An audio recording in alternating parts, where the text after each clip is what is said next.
All right, the ANC is celebrating its 113th birthday in Modimolle in Limpopo. The ANC remains strong in the province, getting 73% in the 2024 national elections, despite a drastic decline nationally.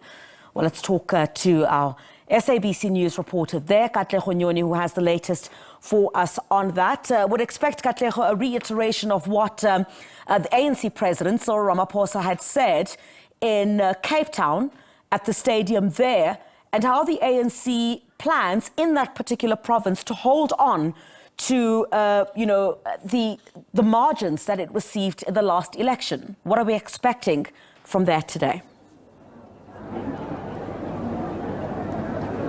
Griselda, certainly a reiteration of what President Cyril Ramaphosa said about the upliftment of the economy as well as the acceleration of service delivery, amongst others, when he, of course, tabled that main address at the party's 113th rally there in Cape Town. Well, of course, today at the Modimolle's Ephraim Omogale Stadium, it is a hive of activity. The local stadium at the small town is teeming with members of the African National Congress who are gathered here today essentially to hear the main address from the second DSG of the African National Congress, that is Maropeni Ramokgopa Griselda, and looking at all the interesting developments that are occurring with regards to South Africa's international relations. That is, we're also going to be speaking to the ANC in Limpopo regarding those developments. Let me bring in the Provincial Secretary of the African National Congress in Limpopo, Ruben Madaja, who joins us this morning.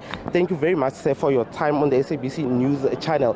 First of all, you have selected to continue with your party celebrations following the main rally in Cape Town, and today you are in Modimolle. What is it that you are going to say specifically to the residents of Modimolle? We are going to say to the residents of Modimolle, Katlego, that they just need to be patient with us. We are going to fix the potholes. You saw the street that you have used to enter the town. It's not drivable. We are continuing with our program of pushing our deployees to continue to give our communities water. And we are saying to the community of Modimolle, there are a lot of things that we have done, but we accept ourselves that we have not done very well when it comes to issues of sewer and water. But you will understand that the town was hit just recently by the flood, and the area is now a disaster area. That is why many of our streets are not drivable. They are full of potholes, but we are going to fix those issues, Katlego. But we are coming here at Ephraim Omogale Stadium to also reconnect with one of our struggle hero and our veteran who has passed away, Ephraim Omogale. This stadium is named after him, and we are saying to the community of Modimolle, it's an opportunity that they get once after almost many years, because normally in Limpopo we normally rotate this event per district. It becomes very difficult if you come to a district and you identify a sub-region or a municipality like Ephraim Omogale, which still appeal to people that the stadium now it's half full. We are still appealing to them to come in large numbers so that we can listen to the message from the African National Congress. Thank you very much. And if I may add, we've seen just now, this is fresh news, US President Donald Trump signing that executive order targeting South Africa over its land policy. What is the reaction of the African National Congress? South Africa is a sovereign nation. It's a sovereign country with its own constitution. Its leaders are elected by its own citizens. So we are not going to be deterred from what is on the table and be bullied, like what the president has said, to do things that is not in our national interest because we need to serve the master. What we are saying as the African National Congress, South Africa, it's a democratic country. The issue that there are other races that we are ill-treating them, it's far-fetched. It's something that we don't know. We are living side by side with whites here.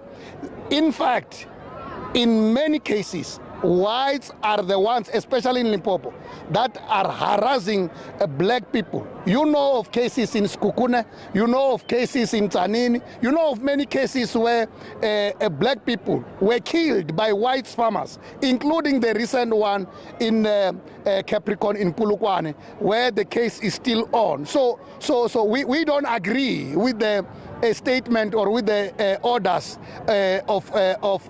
of Trump.